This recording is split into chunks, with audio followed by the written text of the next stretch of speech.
another Monday to take a look at happenings in and around Nigeria right here on Udala Radio 104.7 FM, the Polity.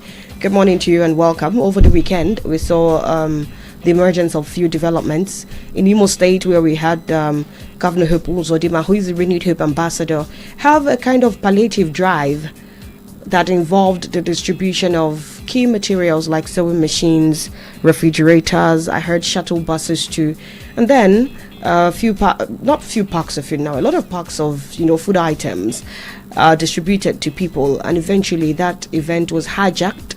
There was a stampede. Some of those materials were looted, and it's raised a lot of conversation and a lot of dust in the polity. People are asking questions. Are we really having a renewed hope agenda for all Nigerians or for only APC loyalists? Of course, you get your chance to say what you think about that particular outing. Also, over the weekend, a video trended on social media, a video of some schoolboys who were brutally beating another boy. I mean, I couldn't get myself to watch all of it because at the point, the boy was just trying frantically to cover his face with his hands, and they were doing everything possible to match his face, to press him to the ground. And the poor boy, they took turns, they made videos. This is not going to be the first time that young children bully each other and make videos of it. It was the Abuja schoolgirls at some point. We've had different issues across different parts of the country. And while I understand that bullying is not peculiar to Nigeria, I mean, we've seen bullying happen in different parts of the world.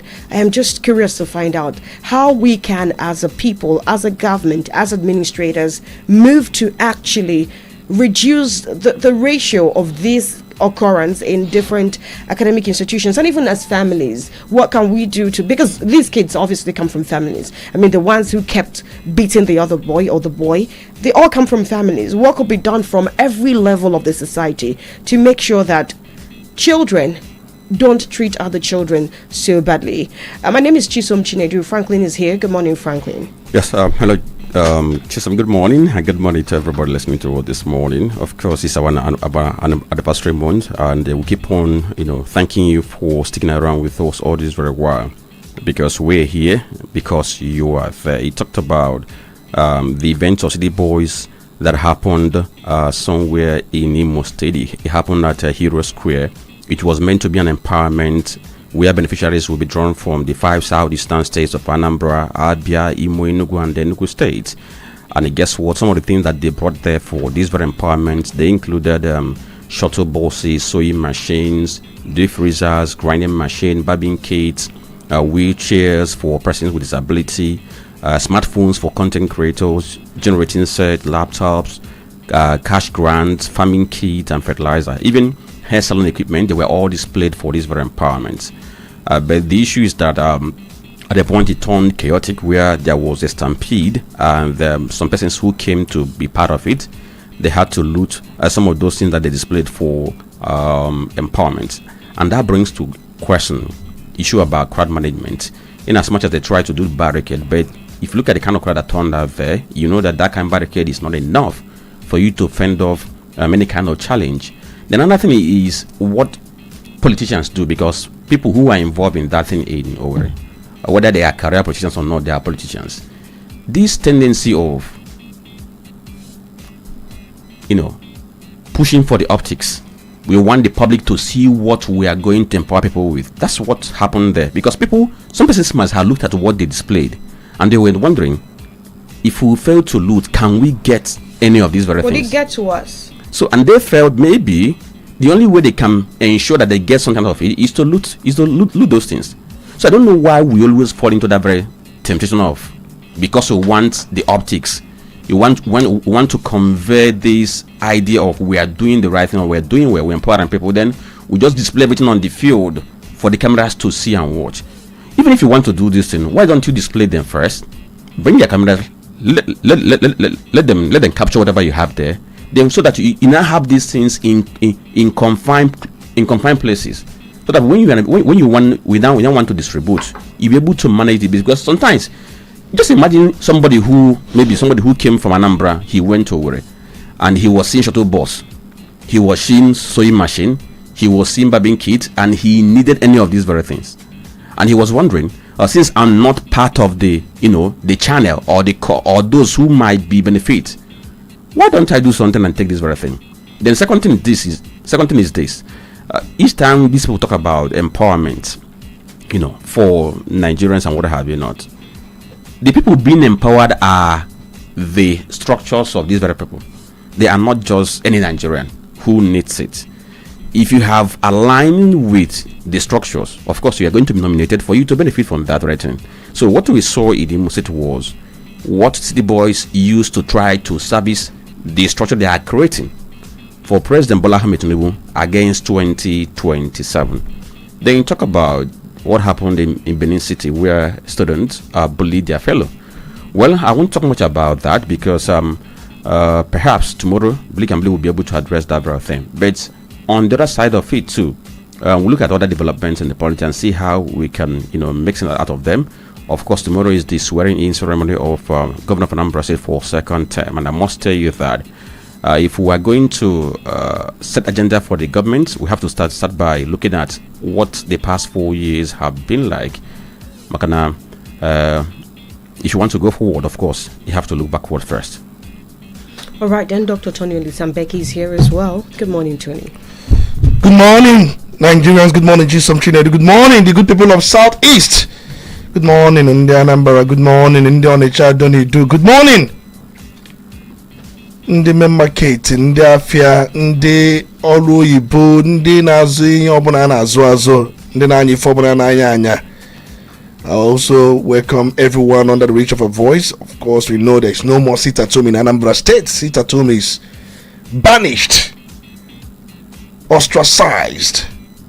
If sit-at-home were to be a human being by now, it must have been excommunicated. So there's nothing like sit-at-home. And I believe that people are, they're different walks of place, and they are really committed to doing good and ensuring that services expected of them, they render them.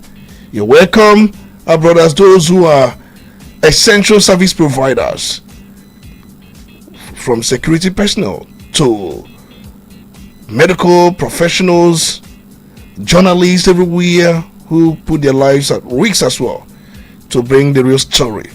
And everyone, we welcome you. We thank God Almighty for a day like this, for making us alive to witness everything happening around us. It's not easy. For you to sleep and wake up is a miracle. Most times, some of us go for miracle shopping, but we don't know that we have the greatest miracle happening in our lives every day. It's very important we acknowledge that. We thank God Almighty for His grace, for everything He has been doing in our lives. You're welcome as we are about to give you the real story. What we do here is the real story, not the abridged version, not the ones the propaganda or the propagandists will turn to their own favor to skew it in a way that it will sell a particular narrative. You're welcome everywhere you're listening to us from. It's a pleasure to have you. All right, then we're going to start off the conversation by telling you what the front pages of the papers say. Right after that, we'll dive into the conversation proper. Don't forget, we are live on Facebook. Our handle is Udala Radio 104.7 FM. We also drop your comment right under the post related to the show. Like, share, and follow. And like Franklin said, it's our anniversary week. Speaking about that, we're counting down in just about 5 days. Yes, on Saturday, the 21st day of March, we are going to be 1 year old. And that's such a big feat, I must say. It's quite emotional. I mean, being here from the very start, watching this baby grow to this point. I mean, a 1 year old already walks. So we have the Punch newspaper on our desk. We have the Vanguard, the Nation, and the Guardian. On the front page of the Nation, the banner headline here is Lamido, Wiki-backed caretaker, holds key to PDP reconciliation. Camps give divergent positions on situation with peace talks. Find this story on page 5. Court set to hear suit on FCCPC's power over reinsurer. That's on page 5. Tinubu backs media's fight for fair revenue from big tech on page 4. Suspected bandits arrested at Akure Airport on page 8. Foreign firm plots blackmail during Tinubu's UK visit on page 4. Rice distribution for Ramadan Lent begins on page 5. Supreme Court affirms AMCON sale of Lagos Continental Hotel on page 5. Okay, so over to Vanguard newspaper, we have the big story that says displaced 3.7 million Nigerians now in 3,900 camps over insecurity. That's the story on page 5. It has a writer's wartime relics, dusted capitals in peacetime, how governments, others are responding. That story says a livestock economy, importation extends dominance, rises 14.5% to 1.7 trillion naira. That story can be found on page 24 of Vanguard newspaper. Then, this one says how we will modernize livestock sector in Nigeria. Mayha on page 12 of Vanguard. Tinubu backs media campaign against big tech on page 4. Iran vows to hunt down, kill Netanyahu. The story is on page 4. How national hero lived with disappointment till death. That story is found on page 2 of Vanguard newspaper. Then this one says decentralized pipeline protection, a fairer system for Niger Delta, and that ends the stories on the front page of Vanguard newspaper. All right then, and from the Vanguard, let's go over to the Punch. Banner headline here is US-Iran war, petrol price surge, sparks relief calls on page 8. Workers, businesses need government support to cope with new fuel prices. NLC OPS. Scrap petrol taxes levies to ease pump prices. Ipman tells of G. NESG economists outline conditions for targeted support. Wike backed for action installs PDP schools in Bayelsa, Ekiti, Oyo on page 28. Suspected bandits snapped near Akure Airport on page 28. UK visit. FG alleges plot to embarrass Tinubu on page 34. US probes Nigeria, others in labor rights crackdown on page 35. Okay, so over to Guardian. Higher FAC earnings offer Nigeria leverage to rebuild fiscal buffers on page 6 of Guardian newspaper. Yusuf strips deputy of key positions, scraps Kano ministry. The story is on page 20. Of course, government is trying to decapitate the deputy for failing to join him in the APC. Someone free medical outreach for police will enhance efficiency, says DIG Zone 2. The story is on page 5. Middle East crisis, NLC, CPPE, rally FG to local solutions and safeguards. The story is on page 3. Army, IPOB trade wars over recovered IEDs in Imo operation on page 2. PDP reconciliation talks fail as Wike faction takes control of state on page 6. How Middle East war is reinventing survival crisis. You can see that on the economy page of page 18. UK MPs urge Tama to engage Tinubu on Christian killings. The story is on page 4. That's interesting. And then the last story says decentralized pipeline protection, a federal system for Niger Delta. So these are the headlines we have this morning on the front page of the papers. All right, then from there we are moving on to the conversation proper.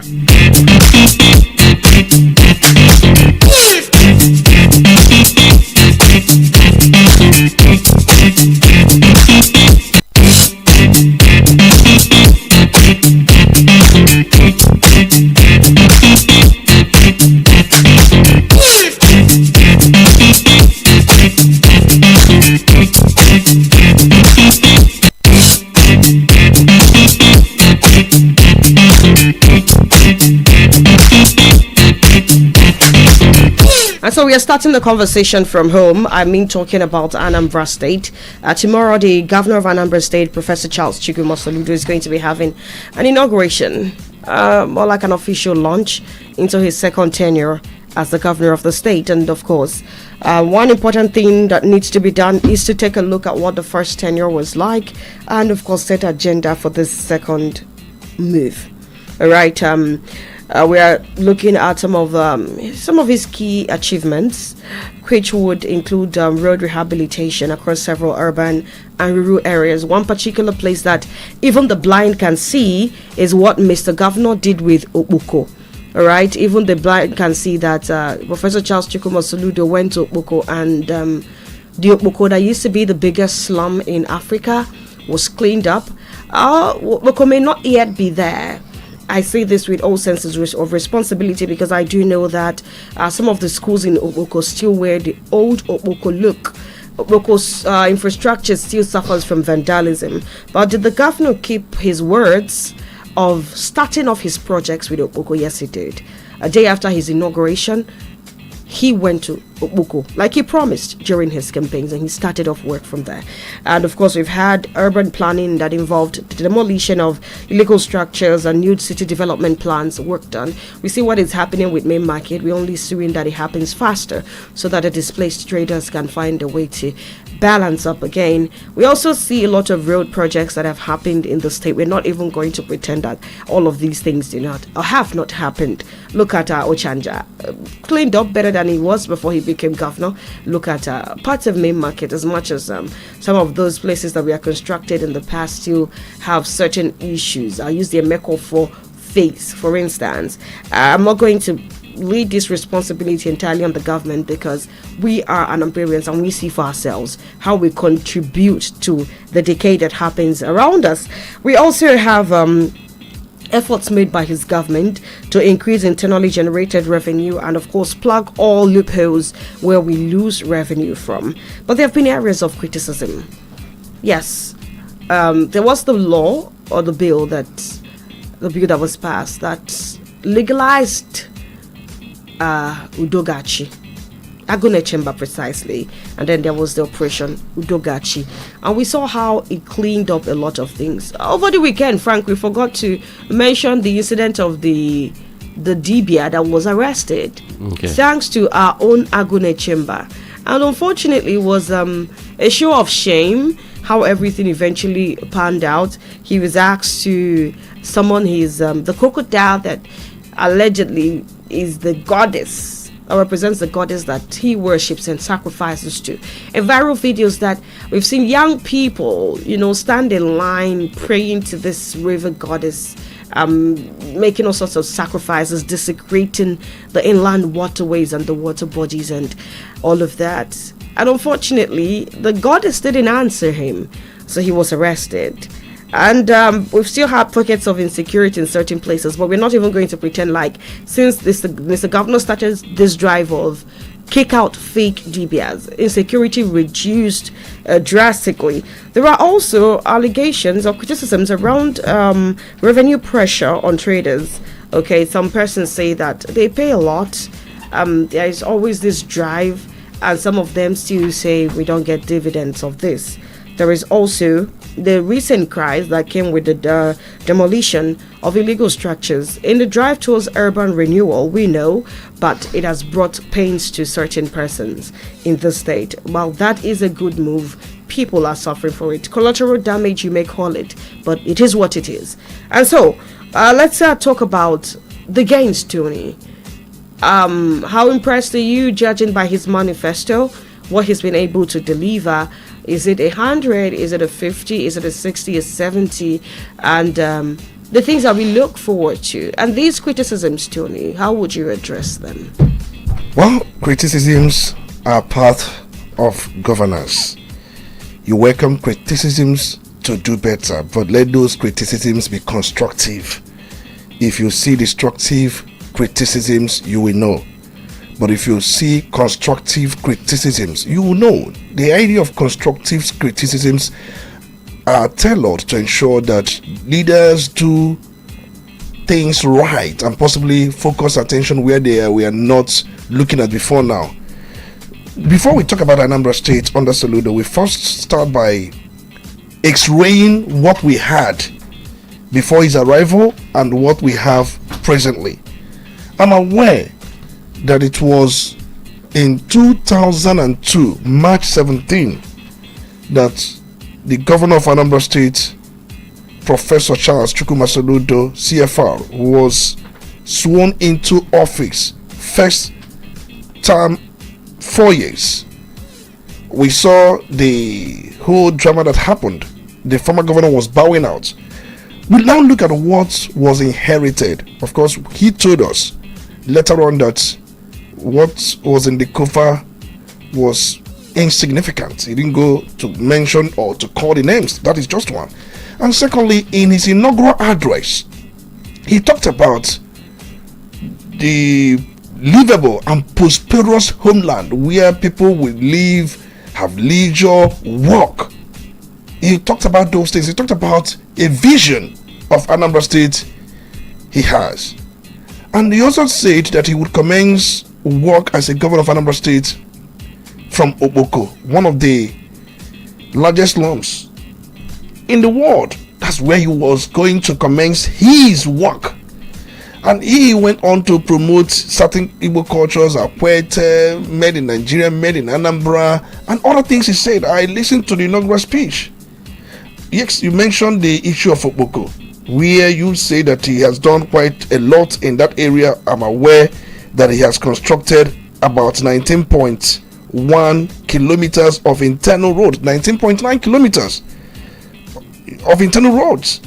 If you looked around that place, not just the roads, the solar lights, and not just the solar lights, the issue of the general hospital he built for them in Oboko. Of course, they really appreciated that, and now we can say Oboko is now the new heaven. Of course, the works are not done. There's never a time you will finish every work in a particular place overnight. There are still works to be done, no doubt. But the critical ones were what I believe the government looked at: the internal road structure, the drainage structure, the issue of erosion, the issue of solar light, general hospital, security. These were some of the things I believed were more urgent and pressing. Of course, there could be other issues which will be attended to. It was a way of reclaiming Oboko to make it part of the urban regeneration plan of the government. The same thing that happened in Oboko also happened in Ekulobia. Many of us are aware that if you look at the 300-meter Ekulobia flyover and other things the government were able to accomplish in that area. Remember, Ekulobia, when Anambra State was created in 1991, was meant to be one of the cities, as we have Oka, Onitsha, Newi. You must include Ekulobia. Now the next is Ihiala, and possibly the Aguleri. These should be cities, and efforts are on gear to ensure that these cities or these areas are captured as cities. You can imagine when there is a city in Ihiala, mega city or smart city, you'll find out that issue of rural urban migration will become to a naught. There are those that will live in those communities and they will be able to do their business, do their trade. The same happens to areas like Aguleri area. But interestingly, we saw what the government was able to accomplish in Ekulobia. They saw the stadium, the parks, the mall, and a lot happened there. You leave Ekulobia, of course, it's not just that very place. The government went into quite a lot. We are talking about, okay, let's talk about security. You talked about the launch of Operation Udugachi and then the Agune Chamber by the passage of Anambra State to Umnam Security Law 2025. It was an amended law anyway, because we've had similar laws in the past. But this time around, there was a kind of leave to address moral decadence, okite, and all manner of ichwaja. Government saw this as societal crisis that had led many people into crimes, believing in falsehood, believing they can become wealthy overnight without even putting an iota of work. It was one of the things government started addressing, because these things were enablers to crimes and criminalities we have in the land. Well addressed. And if you look around, you can also understand that so many roads were heated based on what we had on ground. I remember the Inzam Road. Before now, they never had a road that stretched to their local government. The government felt the need to do it. That there's never a time you have the 21 local government and one is cut off without a third road, asphalted road. It became an OJ. It became a necessity. And you also look at the 26-kilometer Amansi Ebenebe, Obo family, and other areas like that. The government, we are judging the government based on what it has been able to achieve. I recall very well that The administration invested heavily in tourism and recreation as tools for economic diversification. The issue of the solution for one city. Oka, a 12.7 hectare world-class leisure complex. I think it should be the Nigeria's largest integrated amusement and water park, featuring roller coaster, 38-meter Ferris wheel, drop tower, Olympic-sized wave, and so many things like that. Are you going to leave that one and perhaps look at the issue of the lighthouse that was commissioned in 2025 after a 34-year wait for more than 3 decades since the state creation in 1991? Different administrations have made attempts. In fact, I met one of the assembly member, that's the Anambra State. I think it was the third assembly or the second assembly, because Anambra State does not rank with the National Assembly based on first assembly, second assembly. I met those who were there from 1999 to 2023, and he was telling me stories about the land that was put in place for the new government house. It became a conduit pipe for extortion. He made the mention of names, somebody who had gone there and possibly use fictitious means to get the contract of building a government house. And it was one of the bases that it was said that each time there is federal allocation, a portion of Anambra fund will be given to that individual based on projects he was undertaking at that time, building the government house. And when that administration of Mbadinuju left office, we had Ngige who took over. Ngige couldn't work. Ngige made an attempt to work. It was the same man who brought Ngige, who had the contract, and Ngige couldn't do much about that. When Ngige left, P2B came in. When P2B came in, litigations flooded everywhere that such amount of money must be paid before he could undertake anything.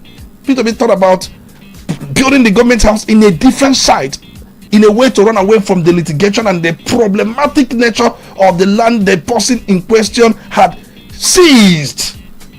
He did as much as he could. He had this vision of 3-arm zone and all that, but nothing could be done. Obiano came, went back to the same land to build the government house. The same man rolled his head again with all manner of litigations, making claims, outrageous claims, that this amount must be paid to him before anybody can make use of the land, owing to the fact that he signed contract with the Mbadinuju's administration. In fact, we are told that he did not sign a contract with Mbadinuju's administration. He signed a contract with the military administration that bet Mbadinuju's administration. But Soludo broke that jinx. What likes of Mbadinuju couldn't handle, Ngige ran away, and possibly P2B never wanted problem. And Obiano felt that he could have done, but he did not. He did not. And Soludo came and was able to use whatever influence and contact he had to ensure there is a new government house. I'm just trying to tell you the story of the lighthouse that features over 35 purpose-built structures, including a modern secretariat, governor's offices and lodge, the amphitheater, the clinic, the landscape green spaces. How it came to be. I have been there and I have visited there. In fact, if you go there, I don't think there's any state government house in the entire country that looks like that. But that's just the story behind it. You're going to talk about other projects the administration, for one reason or the other, has been able to put in place. I'm aware that the administration is transforming the site of the former government house into the Solution Innovation District, a sprawling 13-hectare technology and innovation hub dot Anambra's African Silicon Valley.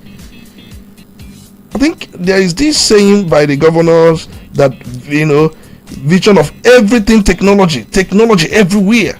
And we are told that the district will incubate startups, train the digital tribe, provide co-working spaces, high-speed internet, last mentorship, and access to investors, angel investors. You're gonna leave that. Just like I said earlier on, my takeout in all of this, I'm so much concerned about those who are living around Amansi, Ebenebe, Ubene, or both family, that 26-kilometer road that was put in place. If you go there, lands in those areas have appreciated. Lands in Amansi, lands in Ebenebe, of Obo family, and areas like that. So you can also talk about the 13-kilometer Miatanam Nzam Road, the one I talked about earlier.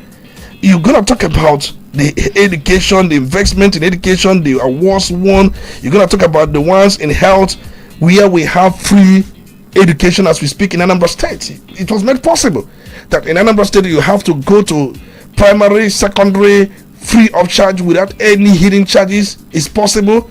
In the area of health sector, you talk about the issue of free antenatal, free postnatal, and cesarean section.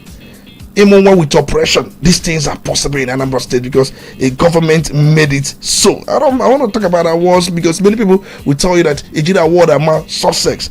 We are talking about what we've been able to see in Anambra State within the past 4 years.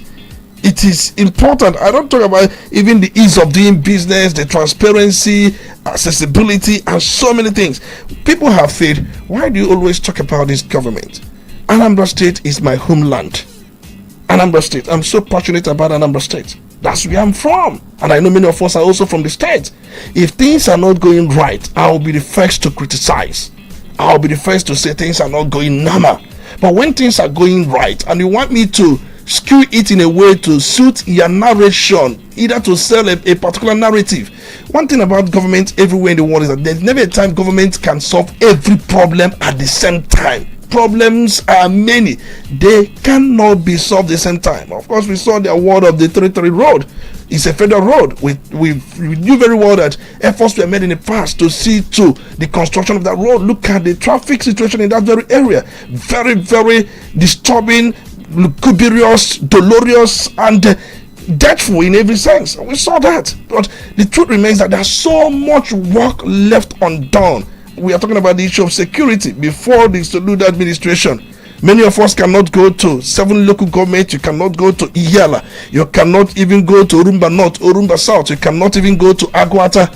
You cannot even go to Obaro. You cannot even go to even Newi South. You cannot even go to Newi North. These are places that we are inaccessible as a result of gangsterism, criminal-minded elements who are using Biafra for their criminality. We saw that. And somebody like me, I couldn't travel to my hometown. Different Decembers, and we saw works done to reclaim those spaces. It wasn't easy. We saw killings that were common everywhere. All of a sudden, we invented this attitude of people who are either for one reason or the other portraying jihadism. People were beheaded. We saw the killing of Professor Dora Kunyeli's husband. People were killed randomly. State members were killed. We saw some of these things and we were crying, when would these things come to an end? But we saw an effort made to curtail these things. And we've seen developments. We've seen developments all around Anambra State. I don't want to talk about different strategic roles. And you ask me, we are doing well. And now there is this thought about connecting these cities using rail lines. What about it? And we also, many of us, it is not, for me, I think every criticism against government should be to tell government to look into this area, to look into that area. It's all about priority. The problems are everywhere. Works to be done everywhere. It's all about priority. The population of people, how people need this, how this means to people, how these are ways government to work using whatever resources available to them.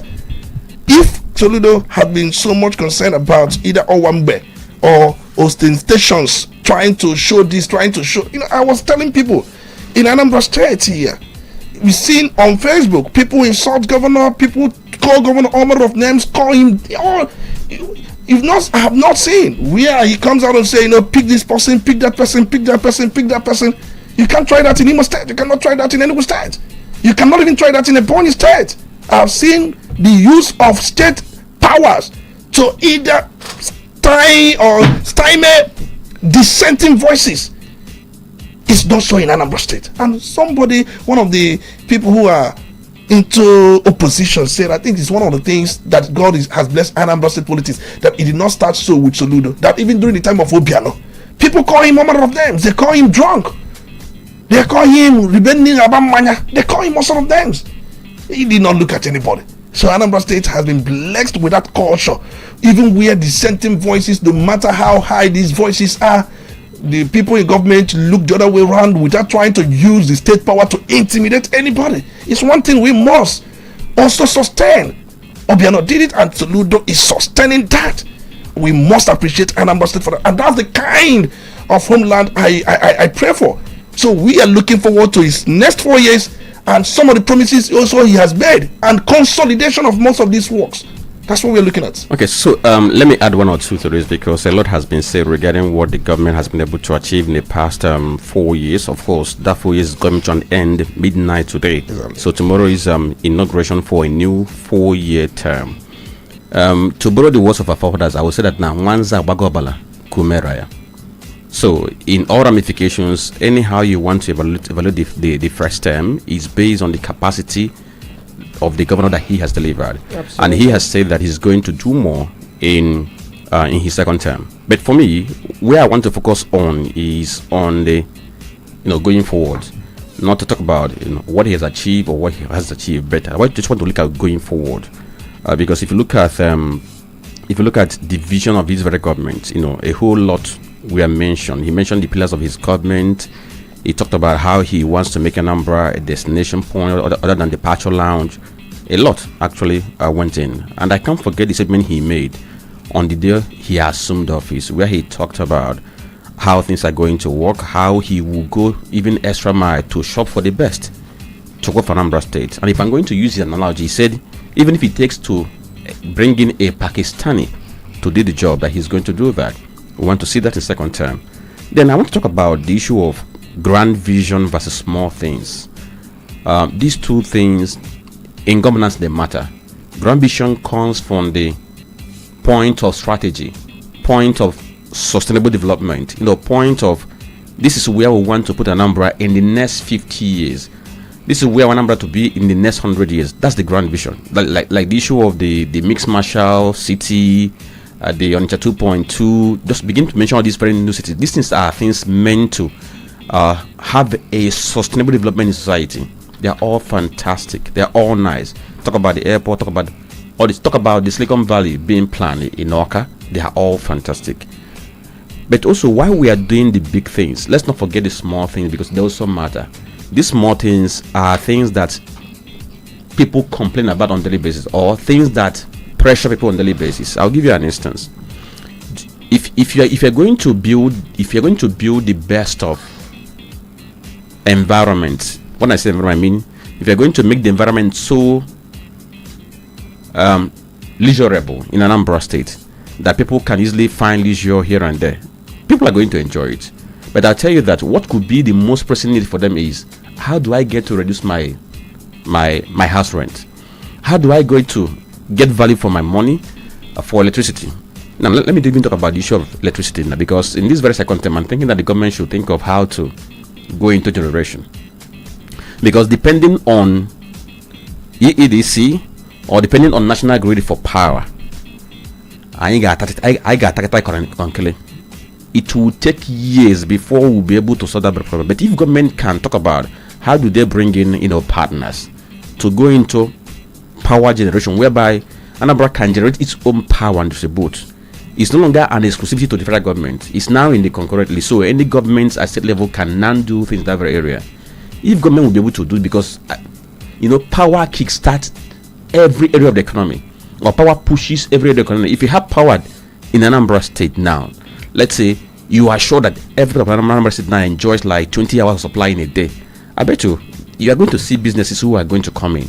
You are going to see manufacturing, the cost implication you're going to see to reduce. And once the cost of manufacturing reduces, it's going to impact on the price of the product in the market. Then you talk about the agriculture. This is an area I want to see a significant impact in this second term. Yes, he did some things in agriculture in first term. Governments invested so much money in buying seedlings for different people and what have you not. Fantastic. These are for future purpose. Maybe in a matter of maybe 10 years or thereabout, they begin to fruit.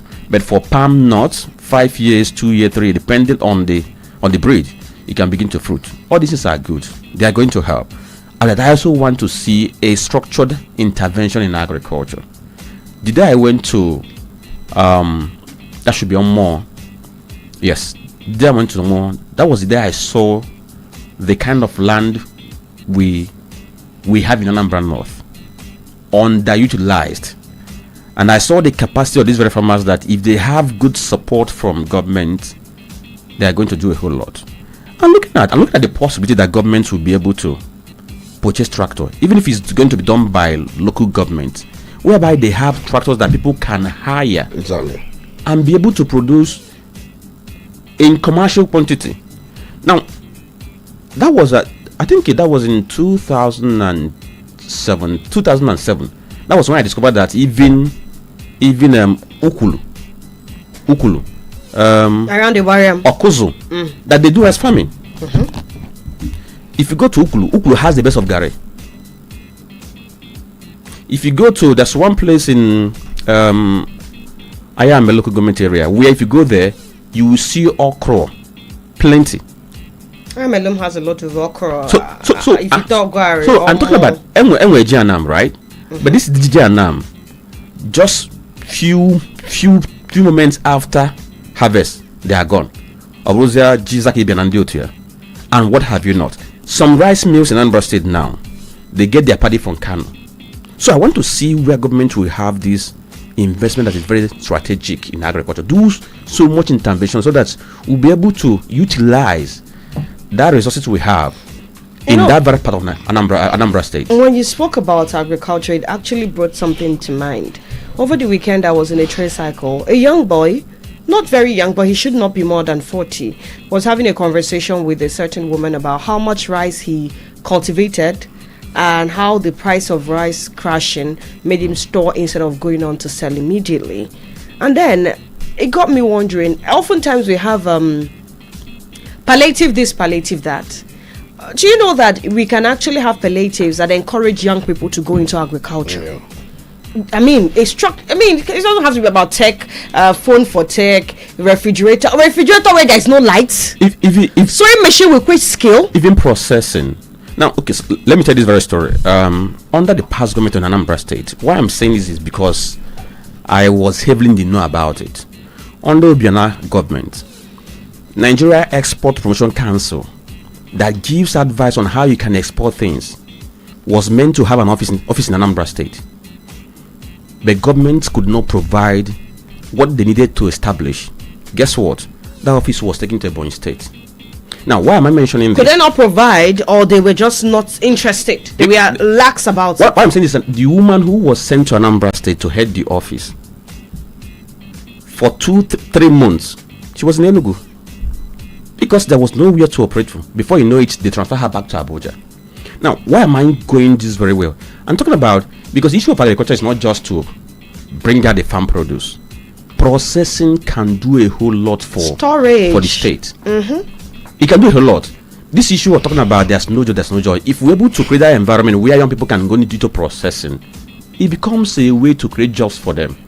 Just imagine that somebody can process spices and even think about how do I export it, because if we have this kind of export promotion council, they give directive on how you can do the packaging. They give the guidelines. They give the guidelines on how we're going to do these things so that it can meet export standards. So the thing is, let's do the big things, do the small things, and ensure that all those pillars of the economy we touch them. Because for me, people will complain about roads from now till next term. Absolutely, of course, roads needs to be built, but if humans need to be built as well. If you want the economy to be liquid, to be greasy, to benefit everybody, you see, agriculture, you cannot neglect it. Absolutely.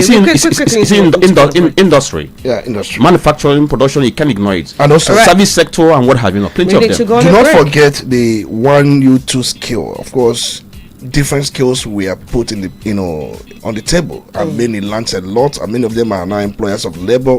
For the first time, government gave people about 5,000 to 10,000, 500,000 as a startup capital. It's amazing. Let's go on a break now. Once we come back, the conversation will continue. We'll then head straight to opening up the phone lines for you just in a bit. Keep it locked. You're listening to Udala Radio 104.7 FM. Seriously authentic.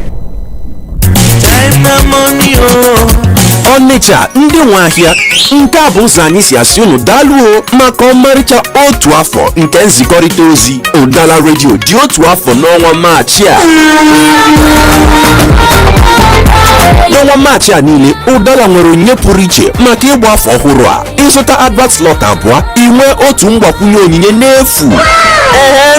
Ịnụrụ nke ọma, ohere nke mgbasa ozi ahịa ozi ọbụla maọbụ nke program ekwu ụgwọ nweta ohere abụọ anyị agbakwunyere gị otu. Nke a bụ ohere ị nwere ime ka ndị Ọnịcha n'obodo ndị ọzọ nụ ma mara maka ahịa gị. Gbata ọsọ ozugbo n'ihi ohere ọpụrụ iche a malitere ugbu a ma bụrụ nke ga-abịa n'isi njedebe n'ụbọchị nke 31 n'ọnwa Maachị nke afọ a n'ọnwa mgbakwunye afọ Udala. Maka ndebanya na ajụjụ kpọọ anyị na 0803-350-4206 maọbụ bịa n'ụlọ ọrụ anyị dị n'Ọnịcha na nọmba 5 Okono Street n'okirikiri DMGS Roundabout. Ya bụ inwe ike ịkpọ anyị na 0803-350-4206 maọbụ bịa n'ụlọ ọrụ anyị na nọmba 5 Okono Street n'okirikiri DMGS Roundabout Ọnịcha. Udala Radio emeela otu afọ n'ọnwa Maachị a. Ọkpọkọpi n'ezie.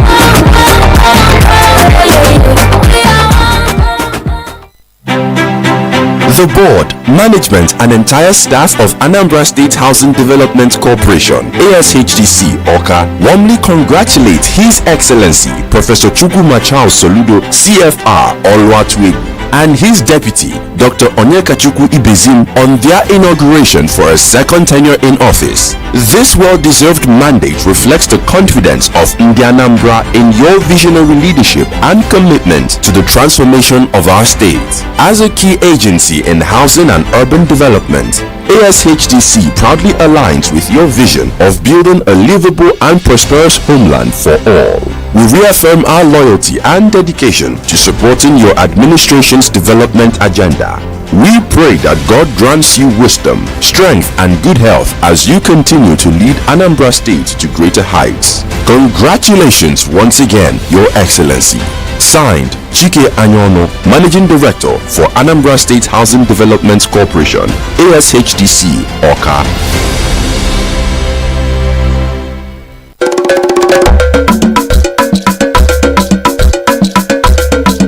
Udala Radio 104.7 FM. Seriously authentic.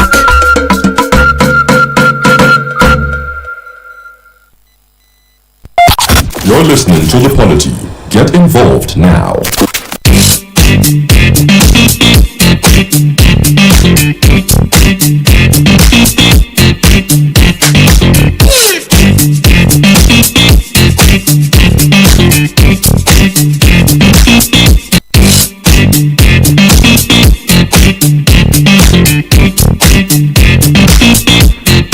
Get to know you're still here with us on the Polity on Udala Radio 104.7 FM. Just to let you know, we're still live on Facebook. Udala Radio 104.7 FM is our handle. Like, share, follow, and make sure to drop your comment right under the post related to the show. We're moving on to more nationalistic matters now, and the US-Iran war is still hitting hard on petrol price across the country. It's still at 1,300 naira for a litre, and we understand that there are calls for relief. I mean, speaking about the scrapping of petrol taxes and levies to ease pump prices as demanded by IPMAN.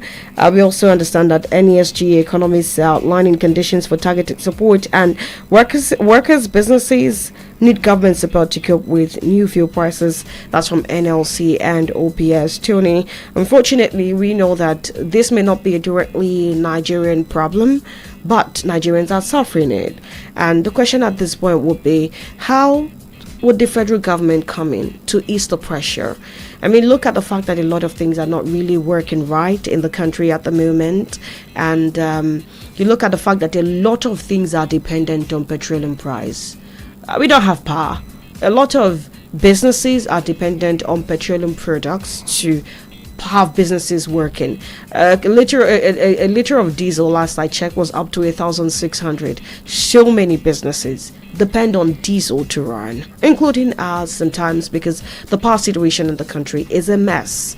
And so, what do you think the federal government can do at this point? If the federal government suspends certain levies and you talk about taxes on petrol, is it the way out? Is it going to reduce the cost of petrol in different parts of the country? Is it going to really answer the question of power deficit around Nigeria?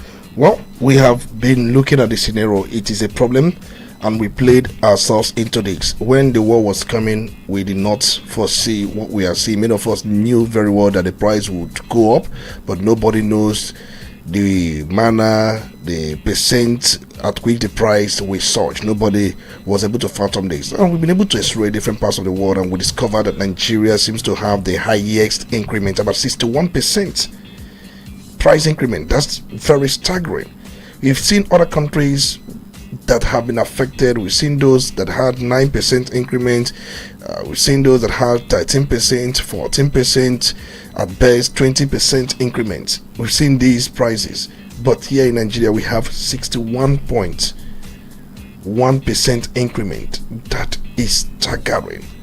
And with such, it's even above 50%. And any increment that is much more above 50% would definitely hurt a lot of things. Absolutely. And look at the value chain we are talking about. Everything is hot. You are talking about the transportation costs so high.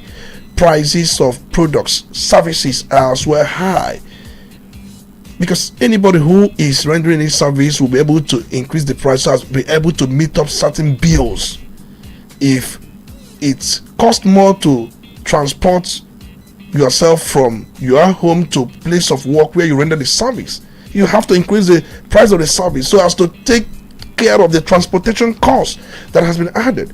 And it has also caused inflation. As we speak now, we have inflation, even when we know that it has not been captured by the new stats that will be released by the Nigerian Bureau of Statistics. It is astronomical.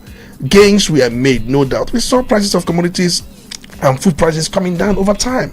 All of a sudden, around one, look at what Trump is saying, that these are the sacrifices the world can make to have a safer place. But we know very well that while he's talking about the nuclear program of Iran, he's also advancing the economic interests of United States of America, and the world is really paying for this. What could we have done? We don't have functional refineries, because if we have functional refineries, it would have been a different thing altogether. Look at countries that have functional refineries, oil exporting countries. You talk about Angola, you talk about Egypt, you also talk about most of these countries in the Arab world. Many of all these countries that have even been hit hard. Yesterday, we are told that people are running away from United Arab Emirates, our own Dubai, or if I may put it that way, Dubai of all people. You know, these very steez about Dubai. People are running away from Dubai. There was this missile that was fired, I don't know, from Iran, and then it killed about how many people yesterday in Dubai. Look at Qatar, our brothers who are there. Missiles are flying everywhere in Qatar. Look at Bahrain, look at Kuwait, Saudi Arabia. I believe that the boss in charge of pilgrimage, they have cancelled some of these things to allow people to make a rethink, and for safety reasons. What could we have done? We could have put a buffer in place. I expect Wale Dun, who is the Minister of Economy, also expect the Finance Minister Atiku Baguda, also expect those working around Mr. President to see these things coming and say, look at what we are going to implement. And people have thought about subsidy, because the present administration does not want to hear anything about subsidy. Subsidy in the sense that you have to put in money to cushion the effect of this. But the government believes that money that will be put to cushion this effect could as well be invested in other areas, in other sectors. If you do that, the other tiers of government may not have money to take care of some projects they have been undertaking, or projects at hand. It becomes imperative, and some have said, why don't you lower the taxes some of these oil companies are paying, so that they'll be able to sell below the international market price? If you lower the prices, government will tell you that it's through these transactions that government support whatever funds it uses to fund a lot of projects going on in the country. Now the question is, what could we have done if we have, if we had these refineries functioning? It would have been easier for us to manage the price domestically, because what we need to do is to manage the price domestically, a way of trying to regulate the price domestically, but it is not in our hands. We have the Petroleum Industry Act, which has made it mandatory for government to take off its hands when it comes to price control, price management, and price regulation. And we've seen that very sector so deregulated, liberalized in the way that investors are putting so much that government comes in now, it will hurt investors and their confidence and their funds, which have been in there. So government is looking at all this, trying to know what would happen. But the most striking thing is, why do we have at least manageable increments in other countries, and we are having about 61% increment in Nigeria? That's a very big question. That's just the problem. Why? Because if you look around, we have explained this the other day. Dangote says that the raw crude he buys from the NNPC Limited, he buys about 30%, and about 60% or thereabouts he buys from United States of America, and then the remaining 10% he buys from different countries around the world. He shop all these things. As what it means that these are prices, and he's not buying the one from Nigeria at any price lesser than the ones he's buying from United States of America. In fact, there was somebody who was saying, and then probably the person he buys at Naira rate. He buys. That's the only difference, that it is the Naira equivalent. That most times, in fact, the Brent crude he buys from Nigeria is even much costlier than the one he buys from United States of America, and even where United States of America supplies it with about 50% of the crude of which it refines into a refined product. So that's the problem. The fact that you are giving in Naira does not in any way mitigate the fact that it is still the same amount, and you cannot buy high and sell low. And each time there is pump increments in or anywhere around the world, he does that. But just like we have condemned his replacement or cost replacement model, which he uses, we have also said that is monopolistic.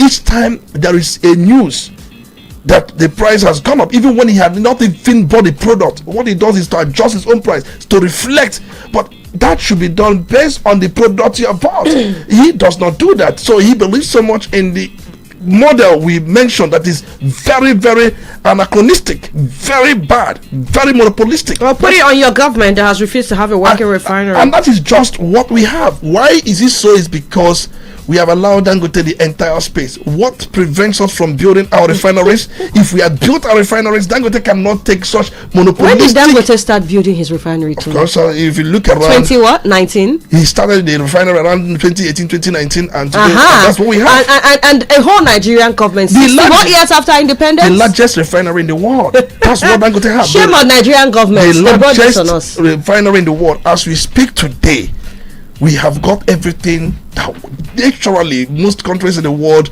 would always dream of. But what are we making, or what are we doing out of that? What are we using those things for? Tony, it took an individual approximately 5 years to build the largest refinery in the world. An individual and an all-producing nation, the giant of Africa, doesn't have a working refinery. That's corruption. And here we are. You know, we're talking monopolistic Dangote. In this street parlance, I say, who feel run am, make you run am. Unfortunately, we are all suffering. And that is because we have a government that has refused to own up to its responsibility. I mean, humor me, Tony. We were all sat here when the former president commissioned a non-working refinery, right? We saw it happen in this country. Of course, we saw that. And so, when we talk about Dangote's monopolistic, he's a businessman. Of course, that's the nature of what does the Nigerian government come in here? How do they come in? What can they do?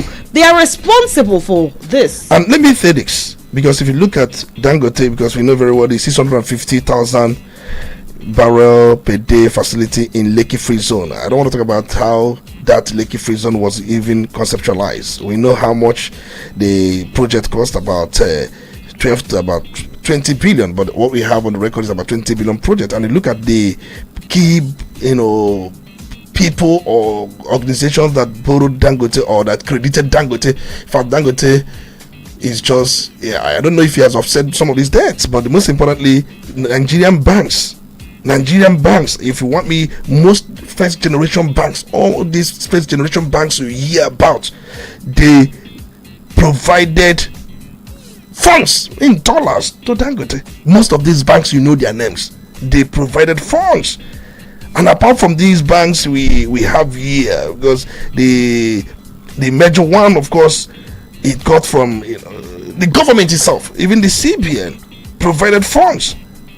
And there are many people that, for one reason or the other, lent money to Dangote in support of this refinery, including African Development Bank. Of course, I'm aware that African Development Bank produced about 300 million for as loan. Dangote took World Bank's loan, that is World Bank's private sector arm, about $150 million loan. Different loans were taken. Even Afri-Exim Bank, $4 billion syndicated refinancing facility given to Dangote. And then if you also talk about Dangote, I don't know how much he brought personally. We are talking about the organization that gave him money, because it is under private control. That is why some of these money took as loan were put for the purpose they were borrowed. But you can imagine if Dangote as an individual can take loans from most of these corporations I mentioned, Afri-Exim Bank, World Bank, even most of these banks in Nigeria, they all contributed money for Dangote refineries. What stops governments from undertaking the same step Dangote has taken to put up such kind of things? So that tells Nigeria can build even 1 million barrel per day facility. But the truth is, once that money is borrowed, before it can even get to work, half of it to be diverted. Okay, so let me come in here, because I have a question. But before I have a question, let me lay this very background, because I don't know whether we are going to watch. When I say we, I mean government is going to watch this very war between Iran and the coalition of US and Israel to just unfold without doing anything. Because if we're just going to put our hands, if that war fails to end in the next 2 weeks, I'm afraid of what is going to happen. In as much as we have seen US going to Russia to see how they can synergize, so that Russia will be able to flood the market with crude oil. As we speak now, the current price of a barrel of crude oil is $105. That's the current price. From what we as of last night, getting to the very man. So $105. So what is going to happen today? If it's going to increase by today, time is going to tell. Now, even as of this day too, we saw US President Donald Trump asking some other countries to join to ensure that they get to open Strait Hormuz. The Strait of Hormuz. Because as it stands now, is blocked by Iran. Iran threatening that any tanker that tries to go through that place is going to be blown up. And they have not, looked back. That threat they made, they've been able to, bring that threat into action. Now, Donald Trump is calling on China, even all the enemies. How do they come together and ensure that they get to open this very waterway? Now, this is just like a proposal. Australia has said we're doing nothing. Japan has said we are doing nothing in respect to this. So that tells you that we might have a longer way to go. And Iran is not backing down, because I think the power of Iran was underestimated. Maybe US was thinking that in 2 days' time, 5 days, 1 week, Iran will be decimated. Iran will be decimated. But Iran has proven that they have some military metal. Now, where am I going to? I'm talking about what we can do, because we can't keep on to watch. Now, Anthony talked about why in some other African countries the increase in the price of petrol is slightly lower compared to Nigeria. Now, if you check these very countries, you see that the likes of Libya, Angola, Algeria, they still maintain petrol subsidy. And that's why if you go to these countries, you see that petrol is still cheaper compared to some other places. Libya has oil, Angola has oil, Algeria has oil. Then talk about tax levels. Now, tax on petrol vary in one country to the other. And if you are a producing country, of course, you are sure to have a retinue of taxes that you're going to pay. Take, for instance, Dangote Refinery say that it pays about 40 different taxes, that it deals with about 40 different agencies when it comes to this issue of refinery. So if Dangote Refinery pays about 40 taxes for different things, of course it's going to impact on the price of the end product.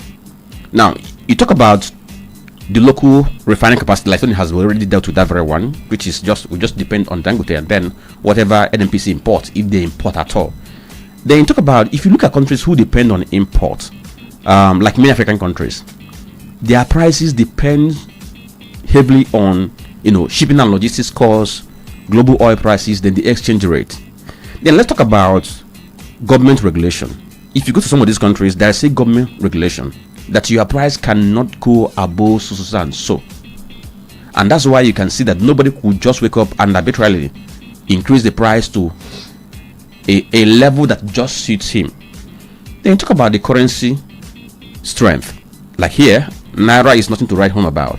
Now compare it to Ghana cedis, compare it to Moroccan currency, compare it to South Africa rand, just compare it to so many African countries, you see that our Naira is nothing to write home about. So all these things impact on why we are having this very price increase that's very astronomical.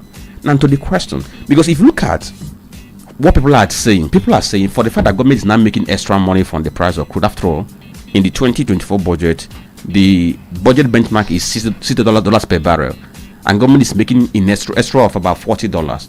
Why don't they design a subsidy, whatever name they want to call it, to whether they want to call it on the recovery like Buhari did? Why don't they design a subsidy at this point in time to subsidize this very product, so that it cannot go what it used to be, cannot go beyond what it used to be before this Iran crisis started? Then some are saying that what government needs to do is to do what they call petrol equalization, whereby, okay, you allow this refiner to produce, but when it comes to the cost of transportation, government has to offset it so that it will not impact on the price of the petrol at the end retail outlet. Then talk about lower taxes, and then the issue of pipeline. In Nigeria we transport almost everything via haulage. But if you go to some advanced countries, what they do is that this petrol is transported via pipelines. But in our own case, our pipelines have been damaged, many of them damaged. In as much as we have a contract running now given to Tantita to secure beds, we have not been able to make significant use of pipeline to transport petrol. So with these challenges we have at this point, would you advise government to introduce subsidy, or just fold the hands and see what happens in international market? Because if, like I said, if it continues, the moment the price continues to rise, it will continue. The price of petrol is going to continue to rise. Was not Dangote last week? He removed 100 naira. In 2 days' time, he brought it back. So that tells you how volatile the market is. Well, I think we cannot leave our economy to international vulnerability or international uncertainties. No country in the world leaves its economy to uncertainties in the world where anything that happens there affects your economy. It makes you to be unsafe. It makes you also not to restore confidence in the economy, especially for investors who have their money in your economy. They will be looking at the government, what government will do and what government will not, to protect the investment they have put in place. I believe government cannot fold its hands. We've seen government in the past, during this period, they have done one thing or the other. Everybody's looking at what the government under President Bola Ahmed Tinubu will do this time around. We know very well that certain things are not in his hand.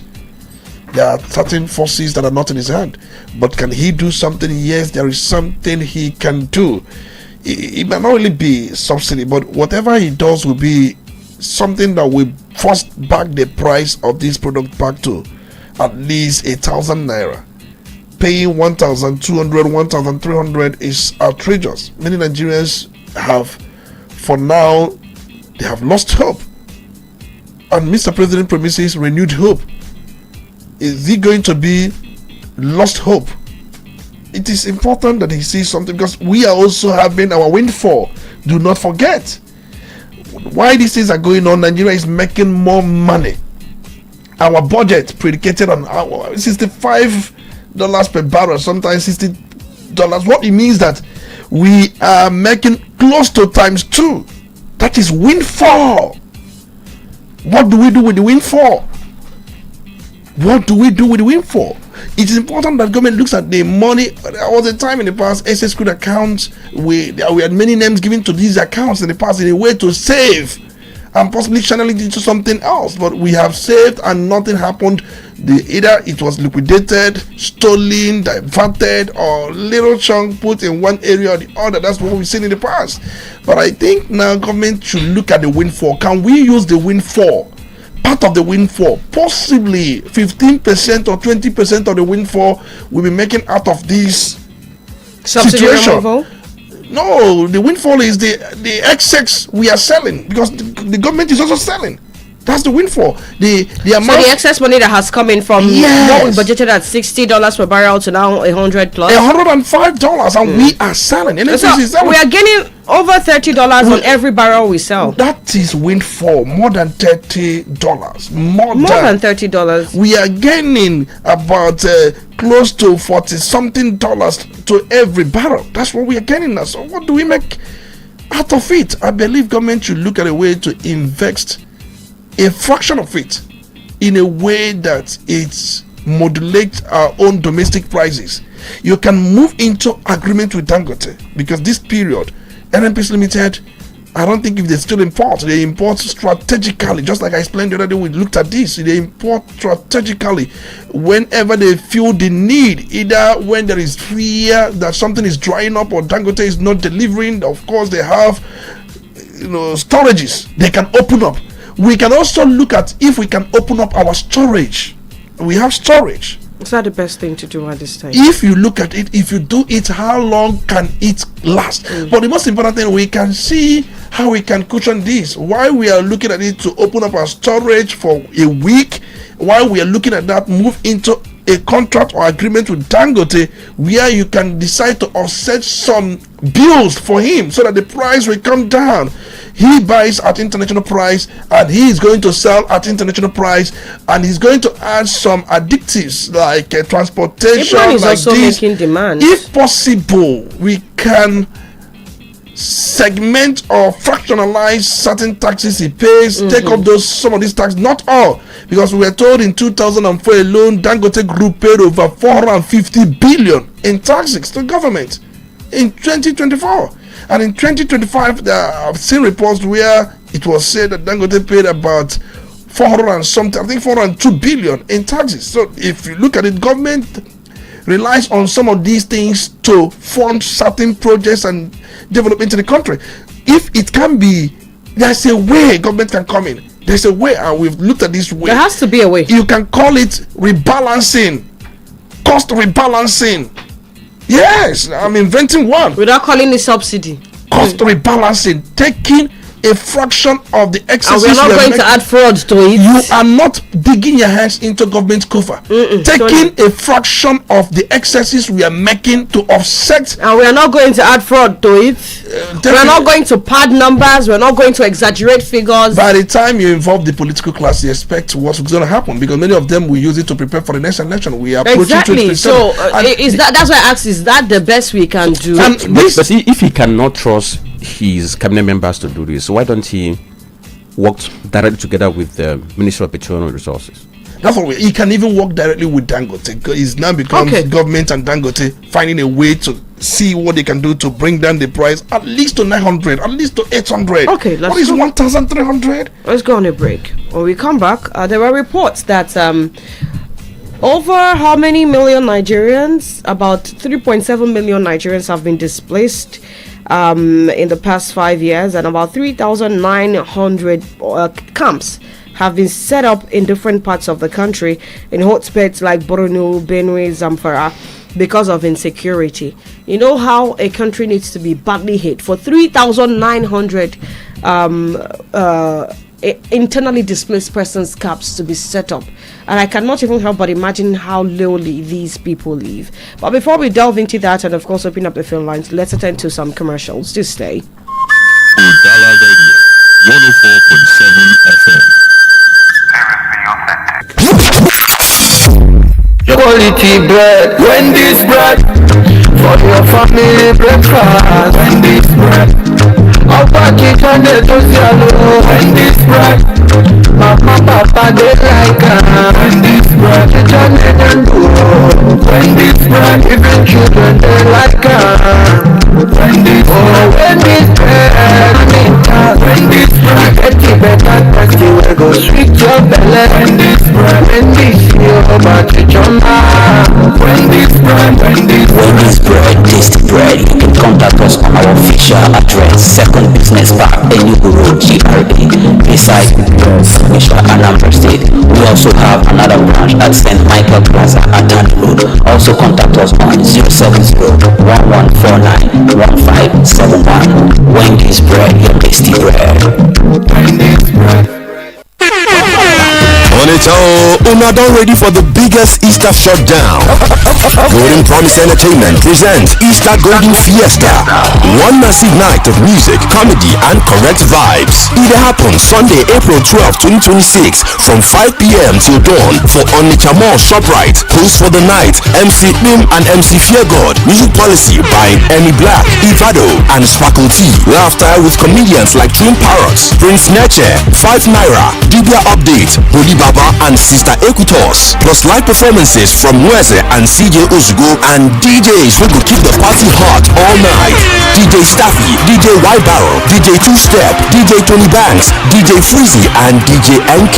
Tickets to go fast. Regular 2,000 Naira, VIP 5,000 Naira, VVIP table for 5, 200,000 Naira. For sponsorship, bookings, and enquiries, call 0814-394-2802 or 0808-441-5156. Easter Golden Fiesta, the party we Onitsha will talk about. Supported by Udala Radio 104.7 FM. I want to learn una the latest where they happen. So better power of don't enter for town. You want to upgrade your car, it day in town. For motorway get accident, you go make and tam. Our secret is that first in everything we do, and they deliver what we do. This not the latest update what I get for you. If your motor's spoiled and you want to fix them, if you want to repair some motor, those power open the run no more.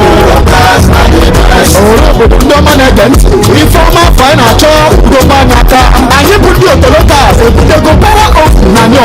Maybe I'm gonna get the tap that you go off. If you repent to motor, or the motor will accident. Instead of Toyota power off, I know to not about the number of officer Toyota bus stop along Owe Road. For more inquiry, why not collect 090-1100-2200. Angelo Tolo Obama. That's not the best.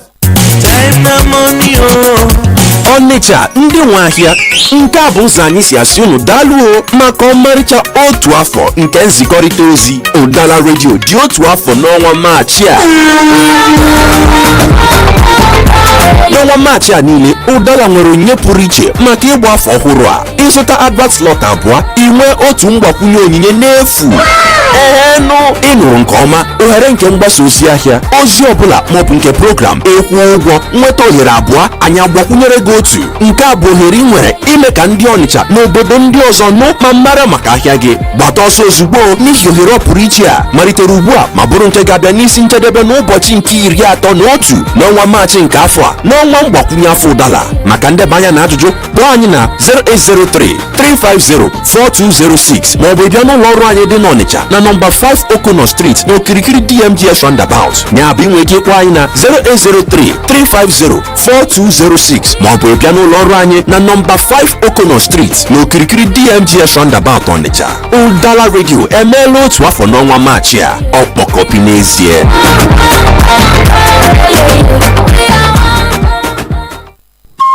Udala Radio 104.7 FM.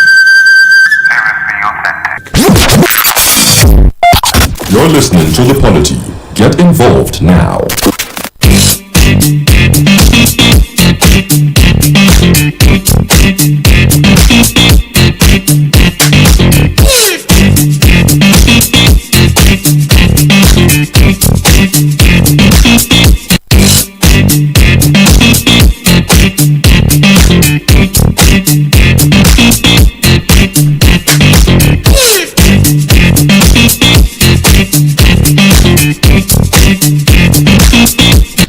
So, Tony, quickly, before we open up the phone lines, what will be your reaction to this report about 3.7 million Nigerians displaced and put in 3,900 IDP camps across the country? And we understand that this happened particularly across Zamfara, Benue, Plateau, Katsina states.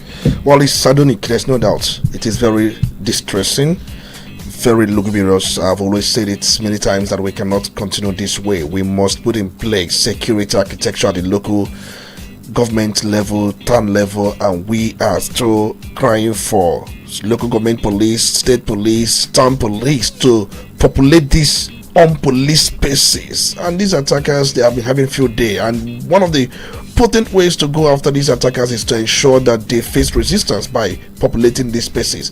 And the other things we can do, we must invest in technology, using technology, drones and land sensors to fight these attackers. The Baroda's government must show sincerity and demonstrate capability in dealing and handling issues of insecurity. All right, then let's open up the phone lines. Join the conversation. 0803-221-697-30, 0803-827-6694 for other numbers to call to join the conversation. You have 2 minutes. Go to Facebook, Udala Radio 104.7. Drop your comment right under the post related to the show, and you have 2 minutes. Be as objective as possible. Let's hear you.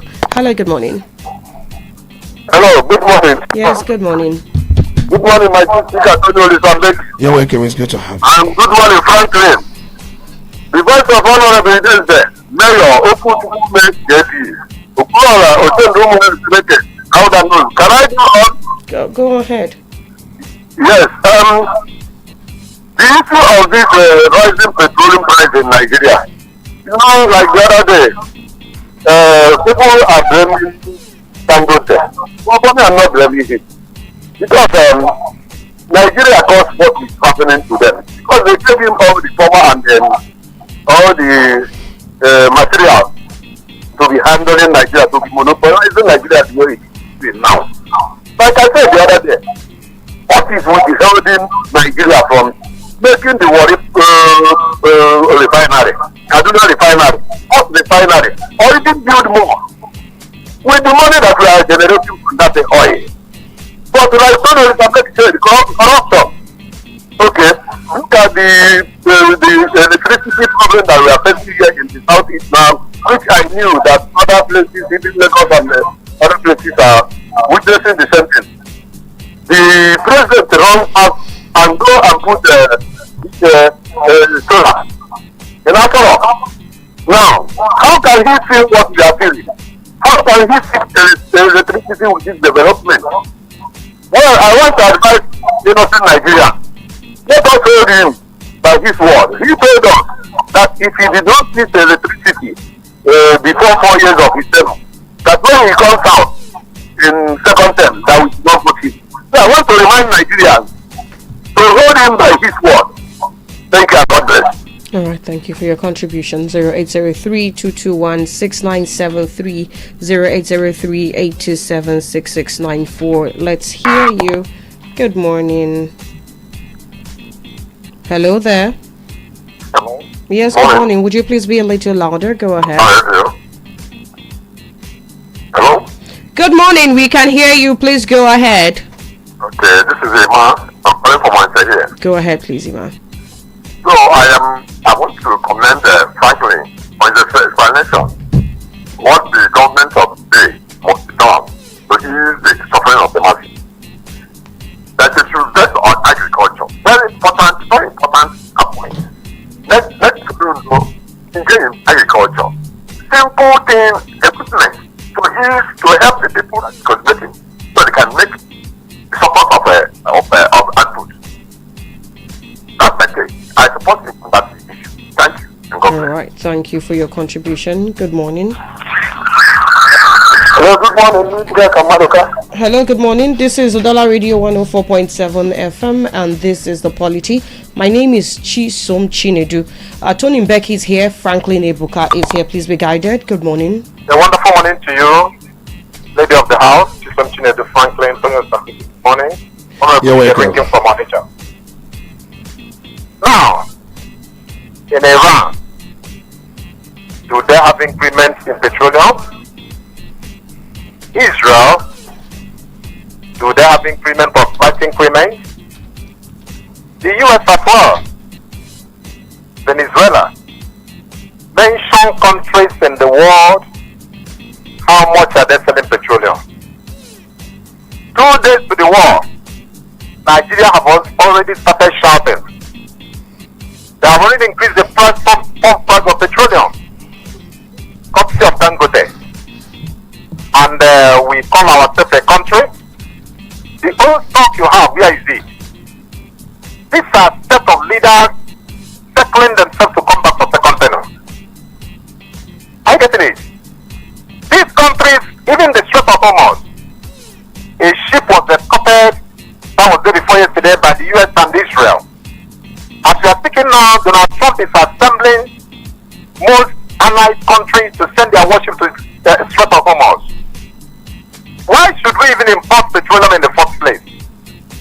It has been alleged most of our leaders have refined out of the shores of this country. We are importing crude, not petroleum. So yes, crude, sorry. There was a time we also imported petroleum. I could still recall that. Then, for now, we are not importing. Yes, we are not importing now. Then, are you getting it? And courtesy of refineries of our leaders, lovers of Nigeria, there was the one that was also, rumored that the president incumbent has also refinery for the shores of this country. Yet you love Nigeria so much. In Nigeria, you love so much. Look at what their state is doing. All this power failure all over the country. Did you see Adams complaining? That's what you call a leader. A leader is proactive. A leader handles issues before they deteriorate. Why should we buy petroleum at 1,200 per liter? Even when we have our food here, even when we have the old stock, who is the Minister for Petroleum? Is he not President Bad? What is he doing? Who is the Minister for Power? Even if we must feed everything to the Yoruba, get competent Yoruba to handle that position, not the other way around. So I'm looking at a situation that the US government has to look at the process of election in Nigeria, because these are things that bring in terrorism and insecurity. Okay? Having mandate is what Boko Haram attack. The process of selecting a leader in this country is what is causing all this problem. That is why you see them defecting to APC, so that they can continue to circle themselves around the power. So what we are looking at, I don't see a US under Donald Trump handing over power to a government that they have already invited, that is negotiating with paying the bandit, confirmed by Chitumi, that government knows the street where these people live, knows them by their name, know what they are doing, that nobody should bother themselves, about the terrorists. So I think it's a clarion call that this man, the US, has to, and the opposition have to raise their game to ensure that Nigeria takes back their country. This thing is getting out of hand. Thank you so much. All right, thank you for your contribution. Just Please go ahead. Quickly, let me do this, okay? He was asking about the price of petrol in whether it increased. We talked about these things, trying to compare that. In many countries of the world, there has been increase, but it is not as significant as it is in Nigeria. I'll give you an instance with the US. Before the crisis started, a gallon of petrol was selling for $2.92. A gallon or a liter? A gallon. That's what they do it on. A gallon. It was selling for $2.92. But as we speak now, it's going for $3.69 per gallon. So that tells you there has been increase. So there's increment. UX had 9.02% increment. That's what they had as at the time last week. Nigeria currently is having 61 points something percent. So and you did point that out. The problem is that ours is too much. That's the point. Good morning. Are you there? Hello. Yeah. My name is Badmos. I'm calling from Udala. Go ahead, Badmos. God. Please, I want to ask. Tony always said that Nigeria is making money from crude oil. But I want to ask him, as it stands now, no country is selling because the Strait of Hormuz has been shut down by Iran. So I want to beg Tony to tell us how many countries that will be buying the oil now and be selling it to other countries since the Strait of Hormuz is closed. Based on the video I have here, we have so many tankers lying on the sea. They cannot pass. So If a tanker load a crude oil and cannot sell it to any country, how can you make money from that? That one apart. Then, on the issue of Soludo Second General, he demolished some part of the market and say he wants to build new Anambra. It is no more African Dubai Taiwan. It is now new Anambra. But I want to ask, the last time I came down to Ebunike, then down to Onitsha, I went to Ochanja Market. There was a market that Soludo built there. The first one he built collapsed and killed so many people, and he now built the one that looked like shanties there. Around where? No, Ochanja, that Ochanja, the back of Ochanja. Soludo built so what? Yes. I think your information is wrong. Nobody is there. Your information is wrong. Market women, nobody is trading there. And I asked them, allow me to finish. Please go ahead. I asked them, and they said that one shanty there is rated for 1 million naira. So I want to know, since a shanty that Soludo built at the back of Ochanja is 1 million naira for women that are selling beans and maggi, after building this main market, are you not, I'm assuming maybe a shop here may reach like 100 million, since they are taxing. Okay, thank you. First thing you need to know is that the governor didn't build any shop. I don't know why Thank you. Badmos would always, import something and conjure it and sell it. Please, governor, no even sensible government will build a shanty. It's not possible. So those who you go and talk to and tell, they will tell you all those things. As someone who is discerning, you will be able to distill the truth and out of what they are talking about. And mind you, Nigeria is not making use of Strait of Hormuz. It has no business with Nigeria. Nigeria crude oil sale has no business, has no connection with Strait of Hormuz. And we've said it many times. Strait of Hormuz primarily for the Middle East. If they want to sell, the Saudi Arabia, Iran, Iraq, Kuwait, Qatar, United Arab Emirates, and Bahrain. These are the countries that make use of Strait of Hormuz from what they produce. If they want to sell, especially if they want to sell to China, India, Japan, these are countries. So it has not. It's about 20% of the global oil that passes through that Strait of Hormuz. 20%. So 80% has nothing to do with Strait of Hormuz. So Nigeria is making its own sales without Strait of Hormuz, because most of the countries in the Middle East, they don't import, they sell. So we sell to United States of America, we sell to Europe, we sell to North America, South America. These are places we sell. So it has nothing to do with Strait of Hormuz. So we are making excess money. All right, thank you. Let's head over to Facebook now. Okay, after the Facebook, maybe the one he said that the governor, built more. That story, I followed it to the letter, to the point that I even spoke with people who were about what happened. Maybe if we have time, I can talk about it. Now, look at the reactions we have on our Facebook page. Funai reader says, happy anniversary to Udala Radio, one of the best radio stations in Southeast Nigeria. Governor Soludo's second term inauguration, and Umbrellians are very lucky to have Governor Soludo as their governor. His achievements are too many to mention, ranging from reductions in touts and other touting activities. Currently, people are no longer crying or running notorious Opi-Weka axis courtesy of our solution governor. Only people. Okay, all right. Sorry, I won't read that very part. Then, Azubi Kani Borgo Valentine says he posted from Ozoblo. He said, please, nobody should blame Dangote. We are to blame our past and present government. This is just the beginning, but may God help us. And he said, happy anniversary to the radio. Thank you for that. Then this very one is from John in Ghana. He says, you're doing a great job. We thank you. And he said he wants to commend Governor Soludo for what he has done. So he is focused and rapidly developing all sectors of Anambra State in line with his mantra, Anambra Dubai. Security presently is top notch. I pray that all these developments be sustained as he enters second term in office. Wishing him all the best. May God bless Udala Radio. You are anchoring well. Okay, so thank you, John. Text him from Awada Obosi. Dr. Missimo Olebara says democracy has taken a dangerous dimension in Nigeria. Why all these attacks on oppositions? Why are they jittery on opposition? Why is opposition giving them sleepless nights? Why can't they allow opposition to breathe? Power belongs to the people, and the people will determine who will govern us. Enough is enough to all this violence, thuggery, and the politics of bitterness. I think she was referring to the incident that happened in Cross River State where ADC event was attacked. Nzekwe Celestine says Dangote can sell fuel at any amount he likes for all I care. I don't have any issues with that, but I have a problem with a government that cannot provide common basic amenities for our citizens instead of giving them bags of rice and noodles in name of empowerment. Don't you think this is not ending anytime soon? Yet, some gullible youths are still campaigning for their second coming. Honestly, this is crazy, okay?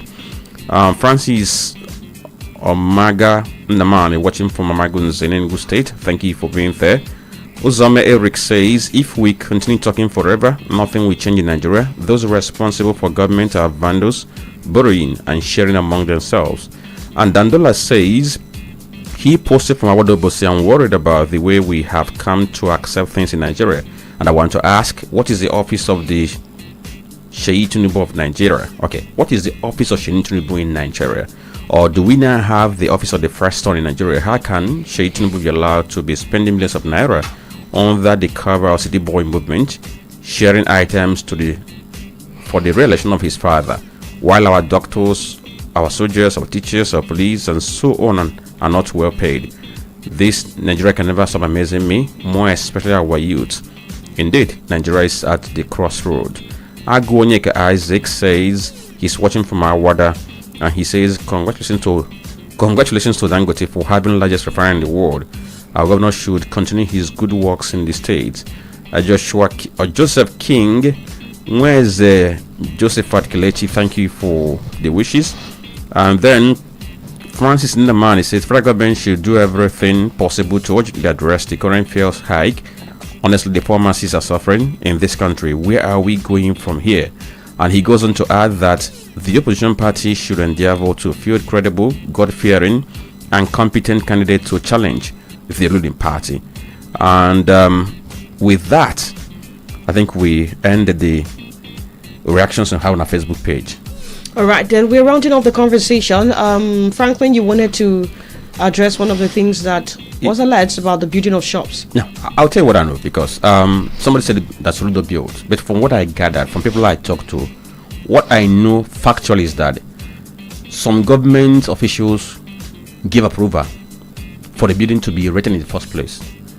But the moment he came to know the governor's knowledge after that very collapse, then he gave order that everything should be paused at that point in time. So it wasn't Soludo who was building any structure, rather it was some government officials who gave approval without that very plaza meeting the standard expected.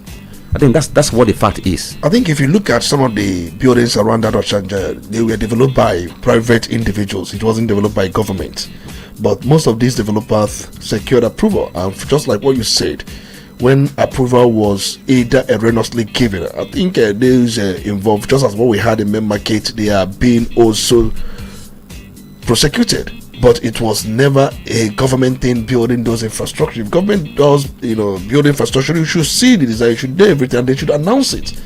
Most times we must distill this information each time they comes.